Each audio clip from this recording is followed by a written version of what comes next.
இந்த பூம்புகார் மாநகரம், பூம்புகார் பார்த்தீங்கன்னா, அதாவது தமிழோட அறம் பார்த்தீங்கன்னா, இறைவனாகட்டும் அரசனாகட்டும். அதாவது என்ன சொன்னாங்கன்னா, நம்மளோட மரபுல தெய்வம் அரசன் நன்று கொள்வான், தெய்வம் நின்று கொள்ளும்.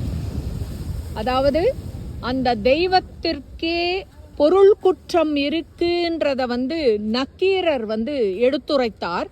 அதாவது இறைவனாக நீ இருந்தாலும் குற்றம் குற்றமே அப்படின்னு சொன்ன மரபு நாம் தமிழ் மரபு. அதே போல அரசன் நன்று கொள்வான். அந்த அரசனிடம் இந்த பெண்மை, கண்ணகியான இந்த பெண்மை அங்க போய் என்ன கேட்டிருக்கு? குற்றம் குற்றம், நீ பண்ணதும் குற்றம்னுட்டு சொல்லி அறம் வளர்த்த பூமி இந்த தமிழ்நாடு, தமிழகம், நம் தாய்மொழி